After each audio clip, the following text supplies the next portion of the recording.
en general, bien Angie, son infecciones persistentes. ¿Están de acuerdo o en desacuerdo con eso?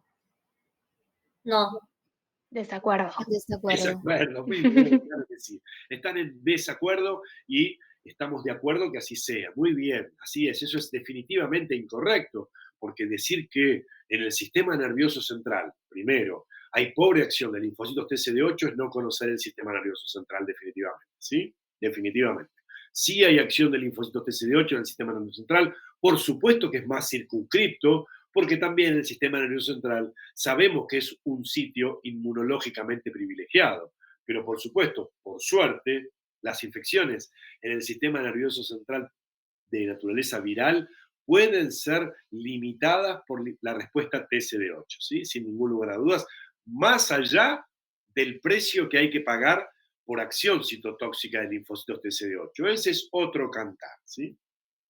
Bien, la opción B dice, las infecciones por virus neurotrópicos son, en cualquier caso, productivas. Decir en cualquier caso significa decir siempre productivas. Falso. No, falso. No, por supuesto que no, ¿sí? Por supuesto que no. Y esto, ¿saben a dónde está dirigido? A un ejemplo que paradigmáticamente ustedes van a ver que puede ocurrir con los virus herpes, ¿sí? Muchas neuronas pueden estar infectadas por virus herpes, pero están infectadas con virus herpes en forma latente, ¿sí? Un ejemplo paradigmático del modelo de infección persistente latente. Con lo cual, si estamos hablando de latencia, estamos diciendo que en tanto y en cuanto esa latencia perdure, no habrá infección productiva. Es decir, necesitamos que la latencia se reactive, ¿sí? Es decir, que haya reactivación de la replicación viral para que deje de ser una infección latente y pase a ser una infección productiva. ¿De acuerdo? Con lo cual es un disparate esta opción.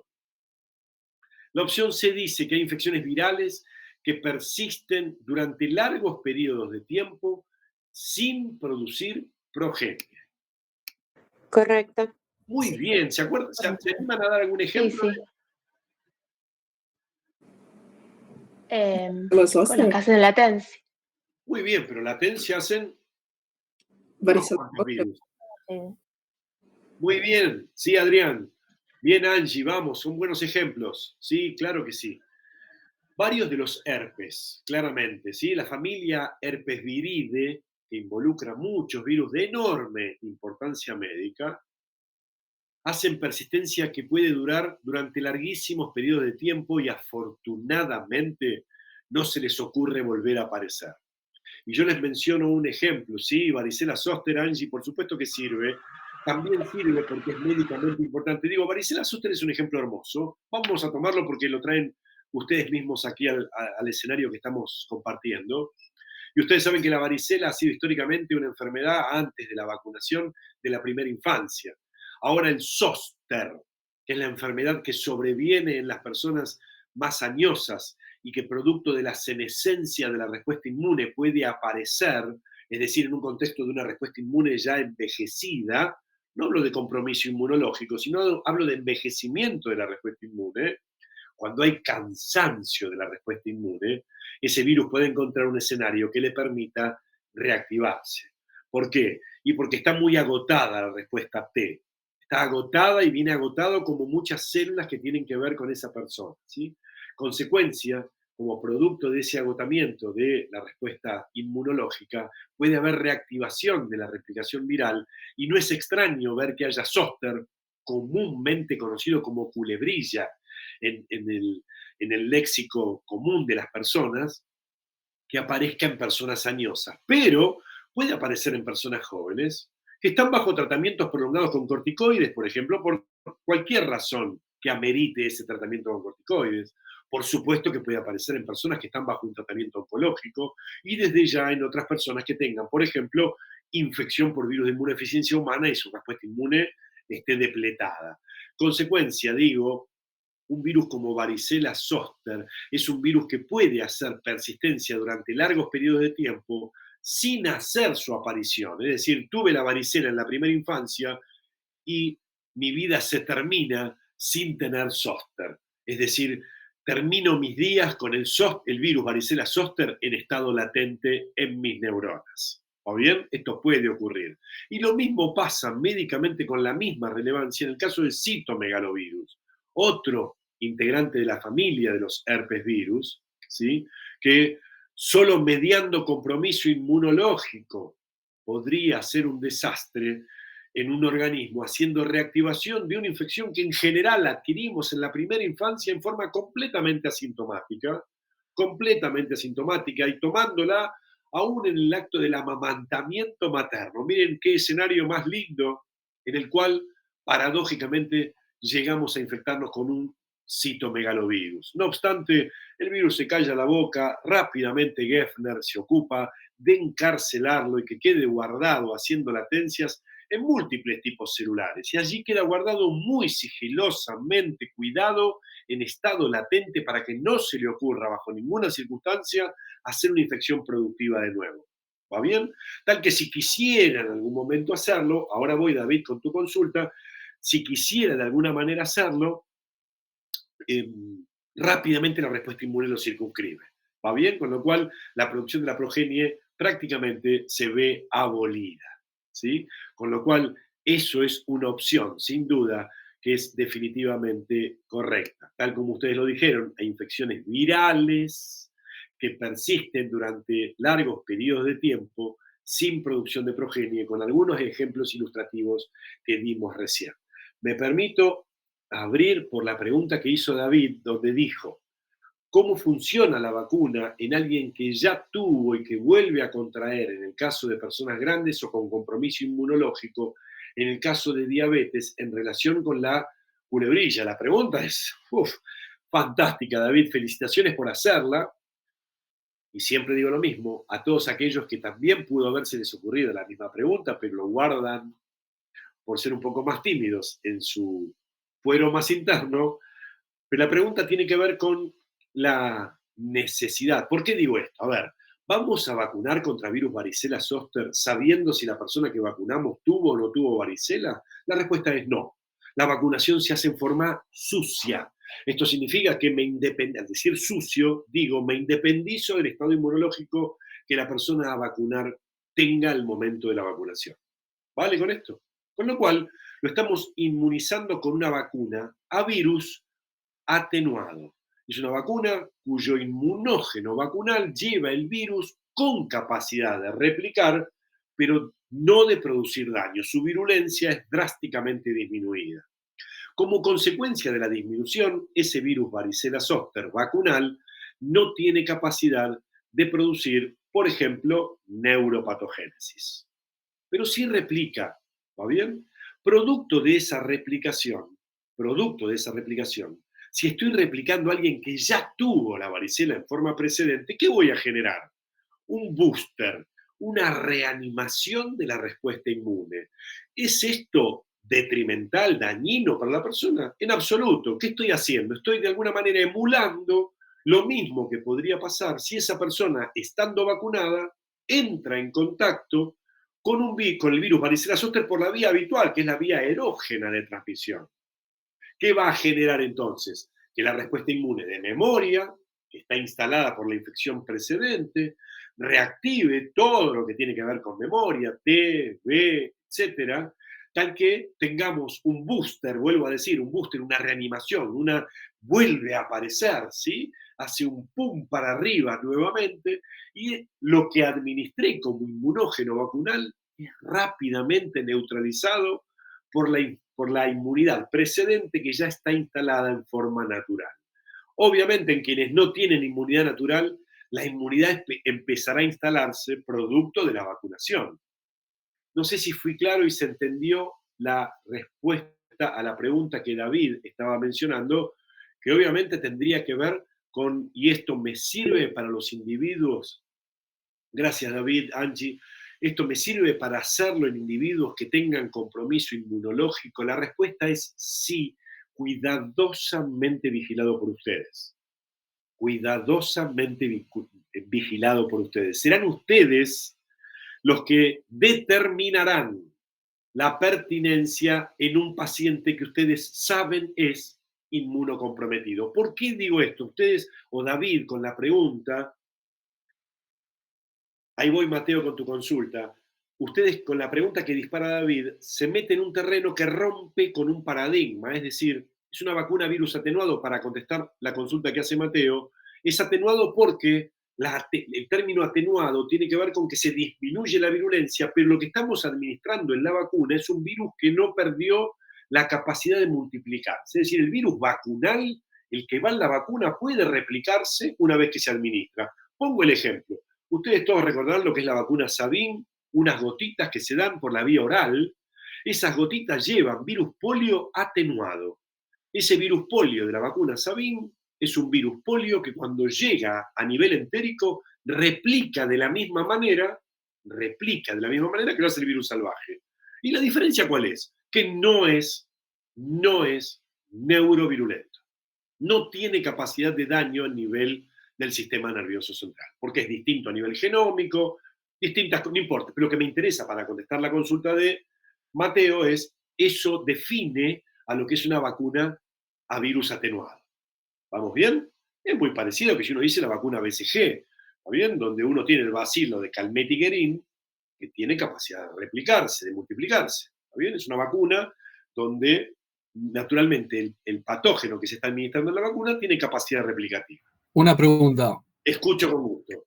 ¿Esas vacunas atenuadas en casos de pacientes con inmunodeficiencias no es contradictorio? Excelente, Mateo, y por eso iba a la segunda parte. Perdón, porque quizás no terminé de entender tu pregunta planteada en el foro. Sí, muy bien. A eso decía que cuando David hizo la pregunta, claramente estaba, y vos lo estás remarcando muy bien, racionalmente, que obvio, en una persona que tiene compromiso inmunológico, dar una vacuna atenuada está claramente contraindicado. ¿Sí? Dogmáticamente, dar una vacuna atenuada a un individuo que tiene compromiso inmunológico está contraindicado. Ese es el dogma. Ahora, en el contexto del virus varicela zoster, lo ponemos en un contexto de excepción. ¿Por qué lo ponemos en un contexto de excepción? Porque habitualmente nos enfrentamos con el virus varicela zoster en nuestra primera infancia. Primer punto importante a tener en cuenta. Primera cosa.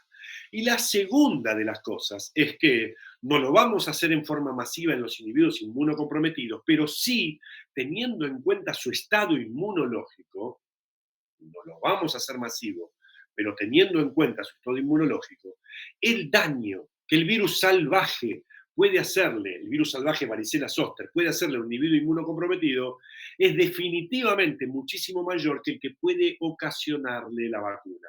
Entonces estamos en una cuestión de riesgo-beneficio.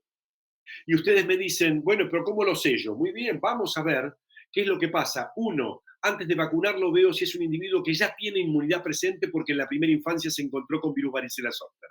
Si le hago, por ejemplo, inmunidad específica y digo, ¿tiene IgG contra virus varicela zoster? Le saco sangre y hacemos dosaje de anticuerpos anti-varicela zoster de tipo IgG y la prueba me dice positivo. Digo, fantástico. Mi paciente, a pesar de su compromiso inmunológico, tiene respuesta inmunhumoral, ¿va bien?, contra el virus varicela zoster. Vamos con esto. Con lo cual yo digo, fantástico, tengo un nivel de protección que me sirve para la neutralización. Ahora, ¿necesito respuesta inmune celular? Pues bien, veamos. Hago un recuento de linfocitos T-CD4 en mi paciente y tiene 3 CD4 por milímetro cúbico. Y yo le voy a dar una vacuna virus atenuado. Estoy haciendo una macana. ¿Por qué? Porque su grado de compromiso inmunológico celular es muy profundo y darle una vacuna con 3 linfocitos TCD4 es casi un gran desatino médico, una conducta clara, una decisión claramente errada. Este es el punto. Ahora lo tengo con 350 CD4. ¿Es bajo? Sí, porque yo esperaría que tenga 1200, pero la respuesta que voy a esperar, sin dudas, va a ser en el balance mucho mejor, porque hay recuperación de su respuesta inmune celular, y ya espero que la respuesta, teniendo un precedente de que ya se enfrentó, ¿qué va a ser? Va a ser ese booster de la respuesta inmune que seguramente va a proteger a mi paciente contra el virus salvaje, haciendo de fortalecer la memoria que tiene instalada. No sé si se logró comprender, más allá de algunas connotaciones que nos requieren más formación, que nos exceden en el contexto de la microbiología, pero quiero que se entienda el porqué muy bien puntualizado desde la pregunta original de David y claramente con el énfasis que le puso Mateo, si se entendió por qué tomamos esa conducta en este tipo de pacientes. Profe, tengo una duda. Sí, perfecto. En un caso de un adulto mayor, para prevenir la aparición de zóster, ¿la puedo vacunar entonces? Definitivamente, volvemos a lo mismo, ahora sí, está muy bien. El punto es, bueno, ¿y por qué no indicamos la vacuna para varicela zóster en todos los individuos que tienen 70 años? ¿Está bien? ¿Por qué no decimos que la vacunación es masiva para todos los individuos que tienen 70 años? ¿Se Pasa que entiende, la Adara? mayoría ya tuvimos contacto. Uno, lo que estás diciendo, milagro, muy bien, sí, definitivamente es así. Y segundo, que tenemos que evaluar si Ujú. el individuo de 70 años que va a la consulta y la va a ver a Adara, ¿sí?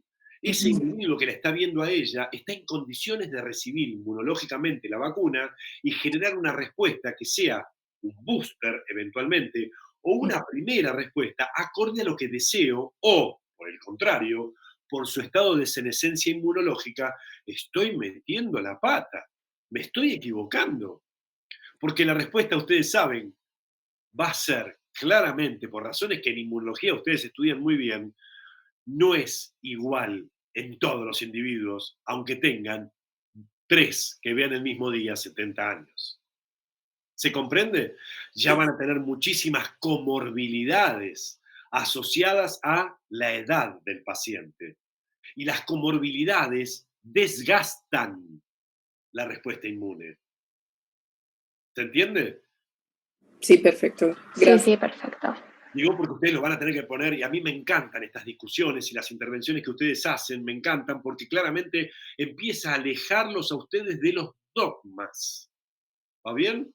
Desafiándolos a pensar, que yo creo que la profesión que ustedes abrazaron es de lo más apasionante que tiene, ¿sí? Es lo más apasionante que tiene. Ustedes podrán seguir determinada conducta, si se quiere, de cliché, cuando tiene una infección urinaria ambulatoria, por decir algo, sin que esto no quiero desmerecer absolutamente en absoluto ninguna entidad clínica, ninguna. Pero ustedes van directamente y apretan el botón del enter y sale el antibiótico de amplio espectro que lo están administrando en forma empírica antes de tener el resultado del urocultivo. No tengo duda, eso por supuesto sale como piña, digamos, algunos de ustedes suelen decir, ¿está bien? Pero este tipo de situaciones los desafía a ustedes en su profesión mucho más, les exige más, sobre todo pensar. ¿Está bien? Por suerte, como ustedes piensan mucho, no van a ser reemplazados por la inteligencia artificial. ¿Está bien? Reivindicando las masas encefálicas. Usen la inteligencia artificial para todo lo que quieran, pero ustedes son definitivamente mucho más inteligentes que cualquier artificial que ande por ahí dando vueltas. Muy bien, seguimos, vamos. Nos quedó entonces la opción, perdón, que era la última. Los virus que replican en el hígado no pueden producir infecciones persistentes por la rápida acción de la respuesta inmune. Bueno, esto yo creo que cualquiera de ustedes, más allá de que no llegamos al EPOS 3, ustedes saben que existe claramente, gracias por los deditos para abajo, por los conocimientos que posiblemente vengan desde otras materias ya cursadas, pero lo van a ver en el EPOS 3. Tenemos 2 virus paradigmáticos, que son hepatitis B y hepatitis C, que precisamente replican, tienen hepatotropismo primario y produciendo hepatitis, es decir, inflamación de esa glándula, tienen la posibilidad de producir infecciones persistentes. Hepatitis B, con algunos escenarios, puede hacerlo en alta preponderancia, dependiendo del modo de transmisión. Y hepatitis C, más allá de cómo se adquiere la infección, tiene una tendencia altísima, que supera el 80-85%, las infecciones ir a la persistencia. Es un maldito virus que le encanta la persistencia. Se enamoró hepatitis C de la persistencia. Lo vamos a ver en el EPOS 3. ¿Sí? Así que eso definitivamente como opción es incorrecta. Se comprendió entonces que hay infecciones virales que persisten durante largos periodos de tiempo sin producir progenie. ¿De acuerdo? Como opción correcta, avanzamos. Muy bien, tipos de infecciones virales. Les pregunto para no detallar todo esto. ¿Alguien tiene alguna duda que no lo quiera decir en voz alta, pero pueden decir sí en el chat si quieren, ¿sí? Para explicar de nuevo estas curvas y lo que en algún contexto vi que llegaba a conflicto con esto, que parecen no tener ninguna curvita, pero que claramente se asocian a estas infecciones. A ver si se entendió o hay dudas respecto de lo que estoy diciendo. ¿Se entiende esto? Sí, profe. ¿Sí? Sí. Nadie tiene dudas. Yo tengo una duda. ¿Qué Pues, sería de las infecciones transformantes? Muy bien, gracias Joel por el animarse a traer la duda. Bienvenida sea, muy bien. Y yo sé que esto ha sido, y lo ha sido en ámbitos presenciales y también lo ha sido en el contexto del foro, motivo de consulta precisamente porque parece que no hay ninguna curvita. ¿Sí? Entonces, primera de las cosas importantes es que nosotros estamos viendo que la temporalidad se divide claramente en dos grandes grupos. Infecciones que son agudas, corto tiempo, y infecciones que son persistentes, largo tiempo de duración en... Sí, Ana, vamos a resolver las 20, lo prometo, sin dudas. Son las 14:30. Yo les pido perdón. Sí, ustedes, si hay algo que conocen de mí es que soy pelado, primero, profesor, 2, 3, loco, y cuarto, nunca los voy a dejar abandonados. Es decir, hasta que las velas no ardan, seguimos. ¿Sí? O sea, lo único que voy a tener que terminar es a las 5 de la tarde porque empiezo con la clase del segundo EPO, pero espero terminar antes, sin duda. Vamos a resolver las 20 preguntas hoy. Sí. Perdón si me extiendo, ¿sí? Les pido mil disculpas. Los que tengan que abandonar la sala definitivamente son libres de hacerlo. ¿Sí? Vuelvo. Hepatitis agudas. Perdón, hepatitis agudas, no, infecciones agudas, disculpen. Son las que tienen pequeño... Gracias, David, por... Tengo el vasito vacío. En un ratito me voy a buscar algo para tomar. Sí, gracias por la sugerencia, creo que me va a venir bien. Pequeño tiempo, infecciones agudas, largo tiempo, infecciones persistentes. Las infecciones persistentes distinguen dentro de sí distintos modelos. Infecciones persistentes crónicas, ¿cuáles son? Son aquellas en las cuales el virus, persistiendo durante largo tiempo, en ningún caso deja de replicar. Eso es una infección persistente crónica. Persiste por largo tiempo y sigue replicando en forma incesante. Las infecciones persistentes latentes también persisten por largo tiempo, pero, como ya vimos en distintos ejemplos, hay periodos en los cuales el virus deja de replicar porque precisamente puede hacer latencia. Esa latencia bajo determinadas circunstancias puede interrumpirse y el virus volver a ser una infección productiva. Por ejemplo, esto podía ser el exantema de la varicela y esto ser el zóster. ¿Sí? Varicela, zóster o culebrilla. ¿Va bien? En el medio el virus estuvo silenciado, haciendo latencia dentro de neuronas.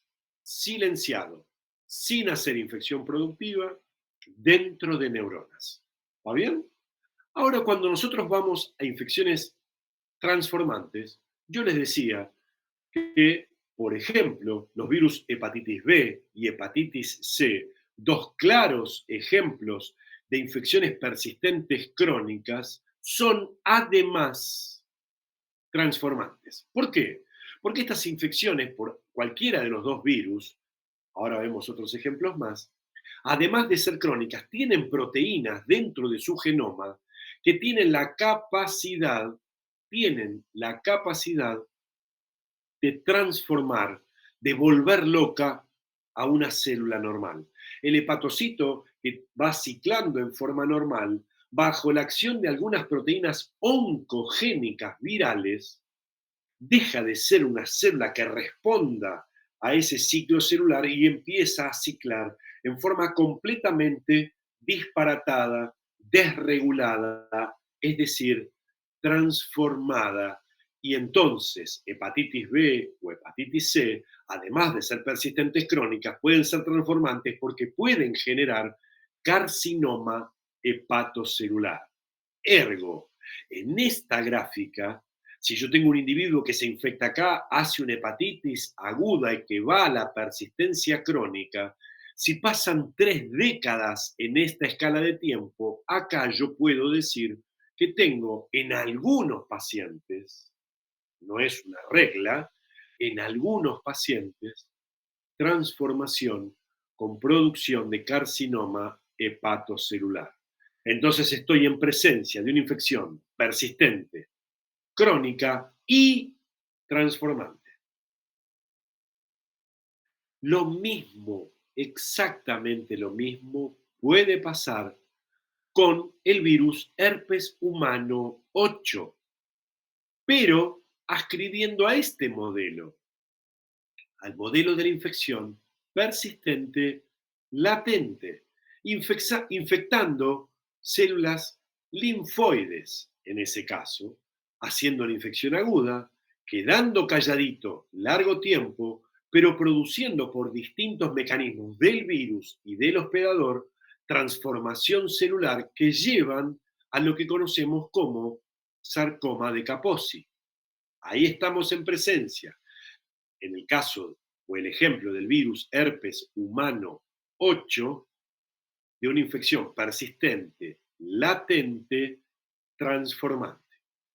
Por eso la infección o las infecciones transformantes aparecen, pues bien pueden ser infecciones persistentes, persistentes crónicas o persistentes latentes que ascriban a este fenómeno. No sé si logré contestar la consulta que me decía muy bien Angie diciendo que vamos a carcinoma. No sé si se entendió, no me acuerdo, no estaba en el foro la pregunta, pero, me la había hecho Joel. Joel, no sé si quedó Sí, claro, sí, ¿se ha entendido? entendí. O sea, desregula el ciclo celular, ¿no? Absolutamente. La desregulación del ciclo celular va de la mano de capacidad inherente a proteínas virales en distintos ejemplos que ustedes lo van a ver para el EPOS 3 en virus que son oncogénicos, es decir, que tienen la capacidad de generar oncogénesis, generar transformación celular. Un ejemplo muy paradigmático también es el virus papiloma humano, que ustedes lo van a ver deliciosamente descrito en el seminario pertinente, ¿sí? ¿Cerró entonces para todos? Joel en particular que formuló la consulta. Sí, sí, gracias. Muy bien. No, al contrario, por favor. Y una infección persistente lenta, créanme que podría ser una mezcla de lenta y transformante si nosotros estuviésemos hablando, por ejemplo, del virus de la leucemia T humana. El HTLV es un retrovirus que claramente puede ascribir a este modelo, ¿sí? Porque es una infección que puede llevar a una infección transformante luego de producir una infección persistente, crónica, transformante, lenta. ¿Por qué? Y porque ese linfoma de células T puede demandarle 3 décadas en aparecer.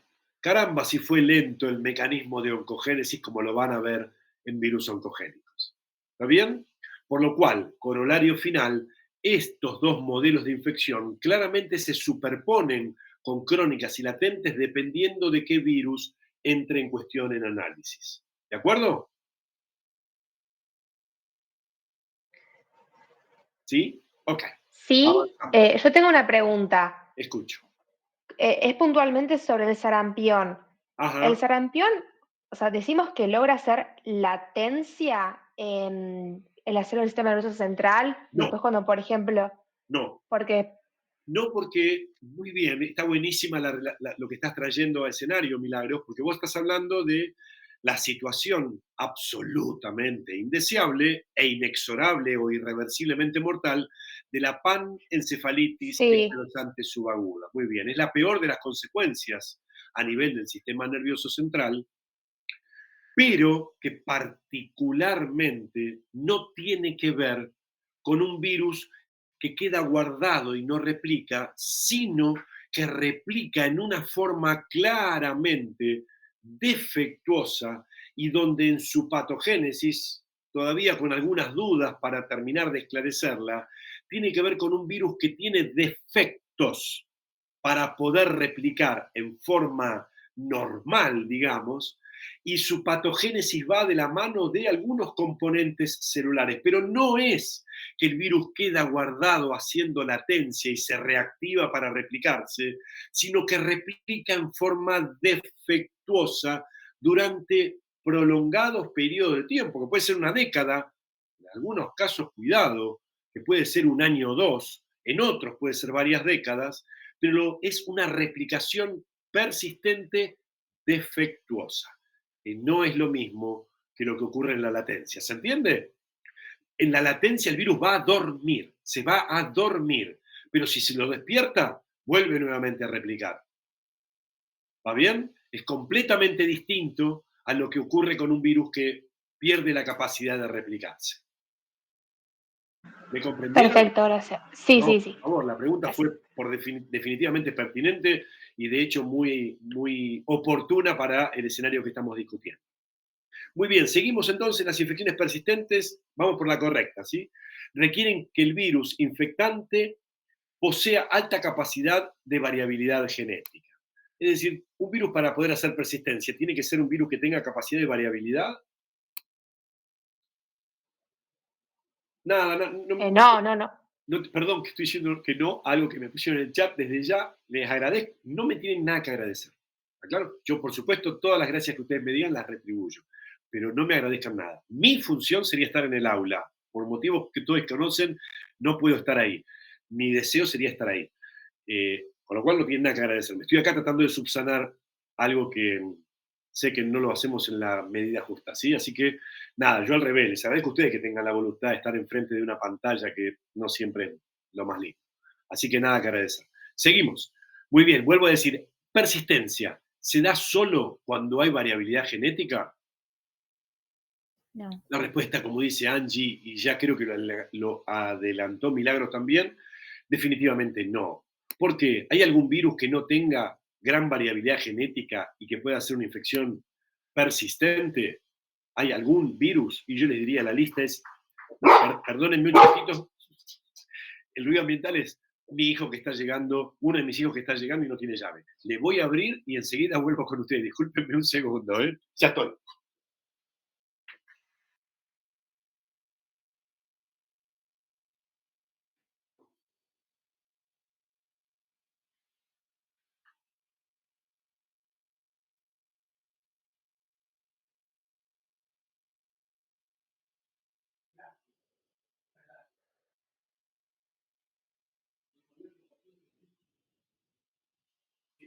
Perdón, ¿eh?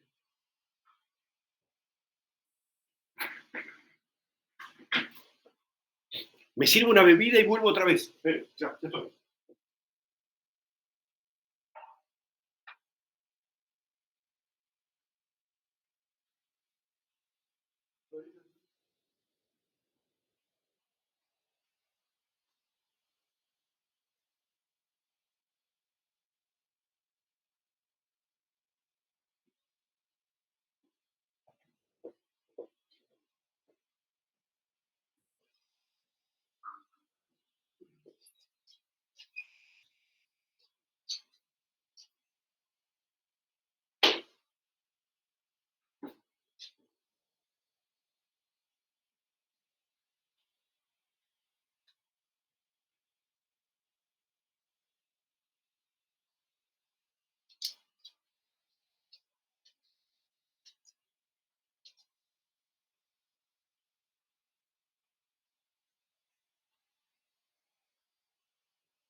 Bien, gracias, disculpen la interrupción. A ver, ¿qué les había dicho? Discúlpenme. Habíamos quedado con, ejemplos de infecciones persistentes en las cuales el virus no tiene prácticamente ningún grado de variabilidad genética. El ejemplo más paradigmático, ¿lo conocen? ¿Se animan a darme uno? Que den una infección persistente. ¿Qué tipos de infecciones persistentes conocíamos?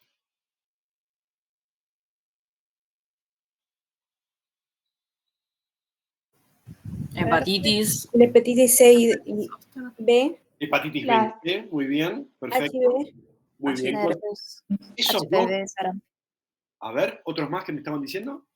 HPV y sarampión también, HPV, como conformante. con el tema de sarampión tengan especial cuidado porque nos estamos corriendo a un escenario que no está mal, pero yo no quiero que lo tomen como el ejemplo más representativo, ¿está bien? ¿Por qué digo esto? Porque sarampión, la infección persistente, nos tenemos que correr necesariamente a condiciones particulares de inmunocompromiso en el hospedador o de otras patologías de muy baja frecuencia en el sistema nervioso central. ¿De acuerdo? Ahora, hepatitis B y hepatitis C sí tienen, en cualquiera de los dos casos, esta característica. Tienen alta capacidad de variabilidad genética. Pero hay virus que hacen persistencia y no tienen gran variabilidad porque su genoma es de tipo ADN. Y el ejemplo más paradigmático, que son muchos virus dentro de esa familia, es la familia de los herpes virus. ¿Sí? ¿Que dan infecciones persistentes de qué tipo dijimos antes? Latentes. Excelente, persistentes latentes. ¿Vale? La familia herpes viride representa claramente la mejor forma de decir que esa aseveración es incorrecta, porque dan infecciones persistentes, latentes y no tienen variabilidad genética. ¿De acuerdo? Con lo cual, eso es incorrecto. Vamos a la B. Los virus cuyo genoma es segmentado evolucionan con alta frecuencia a la persistencia. ¿Esto qué les parece? Para mí no. No. Ejemplos de virus que tienen genoma segmentado.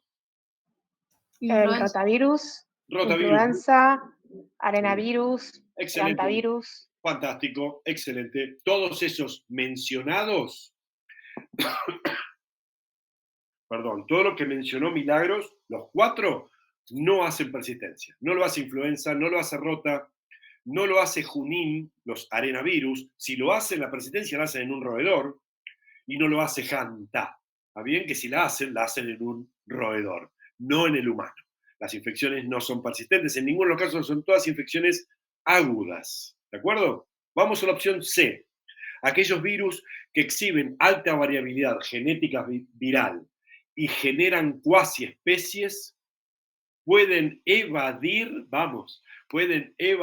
el sistema inmune.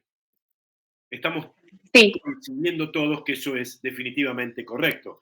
Por supuesto que generar una progenie con múltiples caras distintas va a permitirle, aparte de esa progenie, burlar la respuesta inmune humoral específica. Claramente sí, muy bien. Los virus con genoma ADN no realizan infecciones persistentes, ya que no poseen alta capacidad de variabilidad genética. Está diciendo lo mismo que la primera opción de otra manera, ¿de acuerdo? Con lo cual esto es absolutamente incorrecto porque están los herpes virus claramente demostrándolo. Ahí podríamos asociar también, sin dudas, al virus papiloma humano, ¿sí? Como otro ejemplo para decir que eso es incorrecto. Vamos a la siguiente pregunta que dice, entre las siguientes opciones, vamos por la incorrecta. Un virus puede transmitirse a través de un trasplante de órgano sólido aún sin replicar. ¿Qué les parece? Si yo trasplanto... Sí.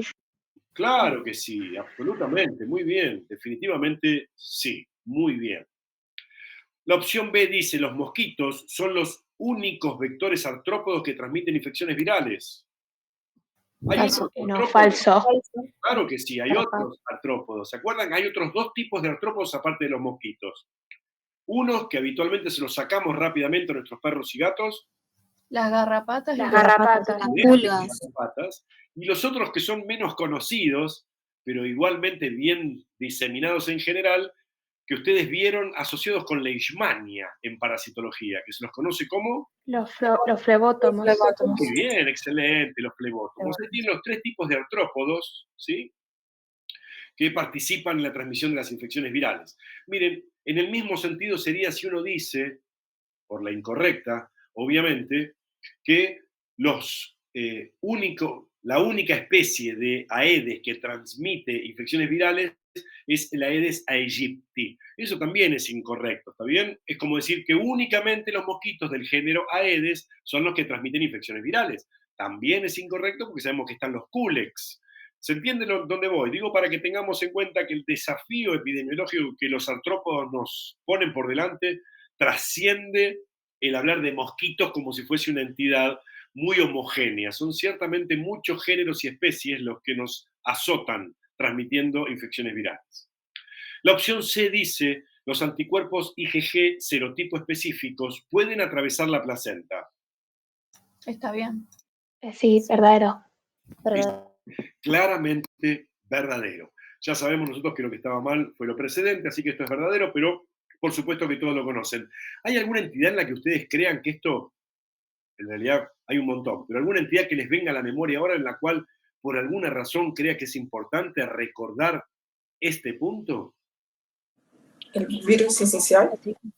¿Por qué? Qué bueno, excelente. Adara, ¿por qué te pareció importante traer a sincicial respiratorio en este contexto? Muy bien.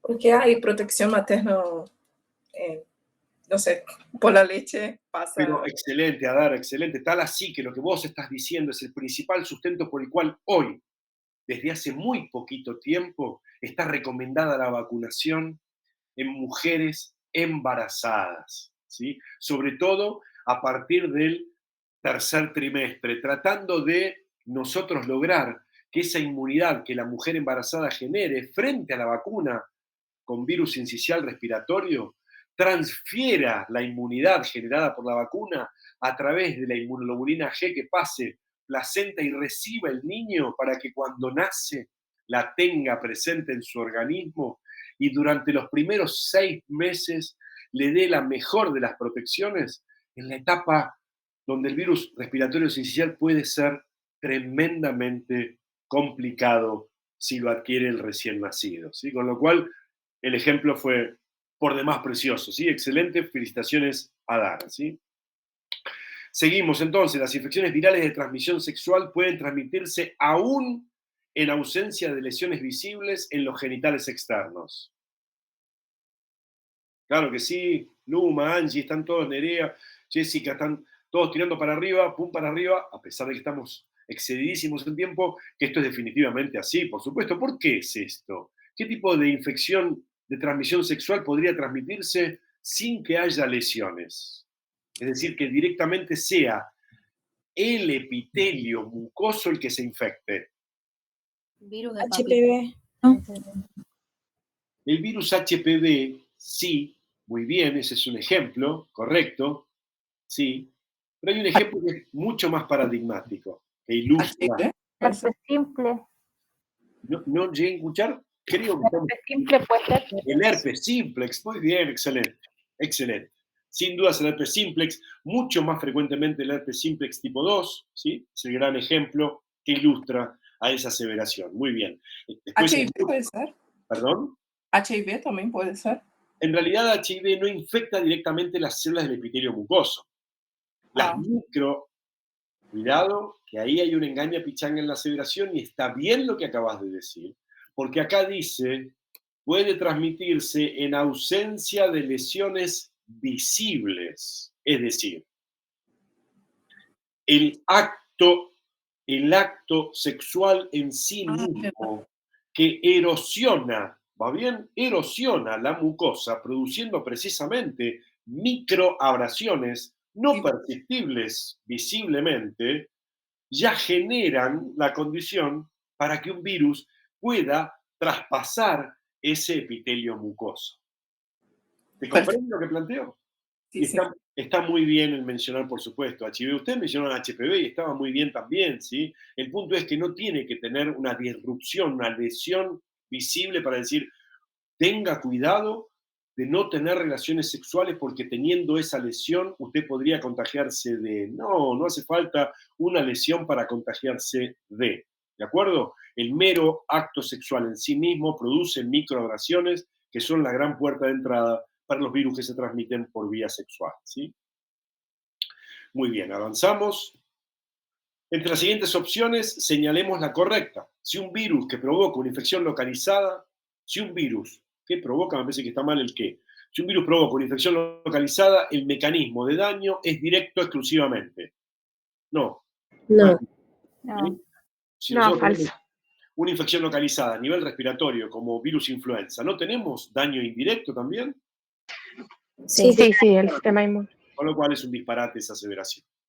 La alteración del potencial de membrana mitocondrial producido de una infección viral es un ejemplo de daño directo. Perdón por lo escabroso, pero definitivamente es, gracias por algunos que están levantando los deditos, esto hace alusión clara a algunas proteínas, ¿sí? Algunas proteínas virales que pueden directamente alterar la membrana mitocondrial. Pero yo les digo en términos generales, para que nos llevemos como concepto, ustedes saben que la mitocondria es sin duda, o las mitocondrias de nuestras células son las grandes usinas generadoras de energía. Una célula que está infectada por un virus está exigida en su demanda energética muchísimo más de lo habitual. Con lo cual, la demanda energética de las mitocondrias es muchísimo mayor. Por tanto, la dinámica mitocondrial está profundamente alterada en una célula que está infectada por un virus. Consecuencia, la alteración del potencial de membrana mitocondrial es un fenómeno muy frecuente en las células en las que un virus esté replicando. Y eso es daño directo. ¿Se entendió? Sí, sí. Sí. Perfecto. Sí. Excelente. Seguimos entonces. La alteración de las vías de señalización. Alteración de vías de señalización en células que no están infectadas mediante la acción de una virotoxina es un ejemplo de daño indirecto. Sería directo. Claro que sí, muy bien. Acá está laburando una toxina. Está laburando una toxina, ¿de acuerdo? Con lo cual, si está trabajando una toxina, el daño sin dudas es directo. ¿Va bien? Sin dudas el daño es directo. Las anormalidades que vienen producto de esa... Perdón que Ana volvió. Ana se arrepintió y dijo, vuelvo. No voy al gimnasio. Y se quedó con nosotros. Hace gimnasia acá con los dedos y la masa encefálica. ¿Vamos? Perdón, yo a veces digo algunas pavadas tratando de que todo esto sea un poco más ameno. Muy bien, decía entonces que las acciones sobre la célula ocasionadas o producidas por una virotoxina son sin dudas acciones directas y respectivamente del nivel en el cual la están produciendo. Ahora, si yo tengo respuesta inmune contra algún componente viral y desde allí deviene el daño, sin dudas será daño indirecto. Ahí está la clara disquisición de uno versus otro daño, ¿de acuerdo? Por último, un virus que induce daño por mecanismo indirecto debe ser incapaz de evadir la respuesta inmune. No. Definitivamente no. ¿De acuerdo? ¿Estamos de acuerdo todos? Sí. Sí, ¿Sí? sí. Muy bien. Excelente. Los virus que provocan, voy a la siguiente pregunta, perdón. Los virus que provocan una infección de tipo diseminada, su mecanismo de daño es indirecto exclusivamente. Volvemos a lo mismo de estos exclusivamente que son ciertamente eméticos, ¿sí? Claramente muy reñidos con lo que nosotros ya sabemos. Muy bien, con lo cual sabemos que eso es incorrecto. Los fenómenos de hipersensibilidad que se pueden desencadenar durante una infección viral son un ejemplo de daño indirecto. Sí. Sí. Vamos para arriba. Sí. Muy Sí. bien, excelente, así es, excelente. Fantástico. Para marcarla como correcta. Si un virus codifica, voy a otra opción, si un virus codifica en su genoma proteínas con actividad de evasión a la respuesta inmune, no se observará daño tisular de tipo indirecto en ese modelo. Esto es un disparate, ¿sí? No, claro. ¿Está bien? Es lo que está diciendo esto, llevado a otro terreno para tratar de comprender, es que si un virus tiene alguna acción o capacidad de evadir la respuesta inmune, ese mismo virus no puede producir daño indirecto cuando la respuesta inmune se monta frente a él. No. Y de hecho, les digo la verdad, en la vasta mayoría de las infecciones ustedes ven las dos cosas, en mayor o menor medida, se dan. Muchos virus tienen distintos mecanismos de evasión y la misma cantidad de ellos tienen daño producido por la respuesta inmune en mayor o menor medida. Algunos virus tienen muchos mecanismos de evasión a la respuesta inmune, como hepatitis B, y todo o gran parte de su mecanismo de patogénesis son de tipo indirecto. Con lo cual, esto definitivamente es un fantástico disparate, ¿sí? La última opción dice que los conceptos de daño directo y efecto citopático se refieren ambos a mecanismos de daño viral solo observables en el hospedador enfermo. No. Obviamente no, eso es incorrecto. Se entiende que cuando estamos hablando de enfermo, estamos hablando de una persona que tiene signos y síntomas, ¿de acuerdo? Es decir, pasamos del estado de infección al estado de enfermedad. Mi pregunta es, cuando un individuo está infectado, aún sin estar enfermo, y estoy hablando inclusive en periodos antes del prodromo, ¿ya puede haber daño indirecto y efectos citopáticos, sí o no? Sí, Claro que sí. Sí. Estos pueden ser definitivamente eventos muy tempranos. Pensemos en, por ejemplo, un enterovirus que está replicando en los enterocitos. Yo digo, un enterovirus que replica en un enterocito ya está produciendo diarrea. ¿O estoy Sí. diciendo un disparate? Sí, ya se sí, ya produce. está. Repito para que tengan cuidado con mis engaña pichanga. Digo, un enterovirus, Coxsackie, enterovirus tal, polio, cuando ingresan por la vía entérica, me lo trago, lo tomo cuando tomo bebida contaminada, llega a los enterocitos, replican esos enterocitos. Obviamente va a producir daño y efecto citopático en ellos, produce diarrea. No necesariamente. Claro, no No, necesariamente. no en la mayoría de los casos. ¿Por qué? Si ustedes se acuerdan, cuando hablamos de los virus entéricos, yo le dije, ojo, el que produce gastroenteritis, infección localizada, y hablo de rota, noro, astro, etcétera, adenovirus, ellos producen mucha, masiva lesión en los enterocitos. Entonces, hay esperablemente una gastroenteritis viral. En los enterovirus, el daño es pequeño, focalizado y le permite traslocarse a los ganglios y tejido linfoide circundante para hacer una primer viremia que es chiquitita. Es decir, esa primera replicación, si bien produce daño directo y efecto citopático, es tan pequeña que no lo advertimos. No se advierte nada. El niño que tiene un enterovirus, el niño, y digo niño porque son muy frecuentes, por razones obvias, que por ahí no se higienizan bien las manos al momento de comer, entre otras distintas vías que tienen que ver con condiciones socioeconómicas, lo ingieren y por ahí no nos damos cuenta hasta que no llegan a tener una viremia importante que hagan signos y síntomas, ¿se entiende? Pero ya hubo, en forma precedente esos signos y síntomas, daño directo y efecto citopático. ¿Se entiende en la película de la infección hasta que llegamos a la enfermedad? Sí, sí. ¿Quedó claro para todos? Sí. Con lo cual, esto definitivamente es incorrecto, ¿sí? Nos quedamos con la opción B para marcar como correcta. ¿Sigo entonces?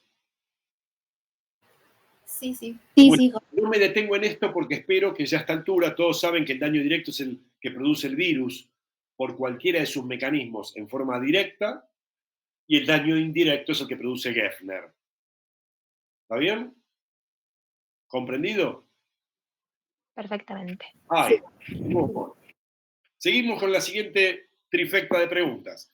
Vamos arriba con incorrecta. En las gastroenteritis virales, el daño que se observa es mayormente de tipo directo. Ejemplo, rotavirus. Sí. Sí, correcto. Muy bien. Así es. Segunda opción, en las hepatitis virales crónicas, EPOS 3, la elevación de la transaminasemia se justifica por mecanismos directos. Esto es falso. Lo vamos a ver claramente en el EPOS 3. Es la respuesta inmune la gran responsable del daño hepatocitario en las hepatitis virales. No es el daño directo, ¿sí? Cosa importante para ya tenerla lo más asumida posible antes del EPOS 3. La respuesta marcada es la B. C. En las miocarditis virales EPOS 2, el daño involucra mecanismo directo y mecanismo indirecto. Claro que sí.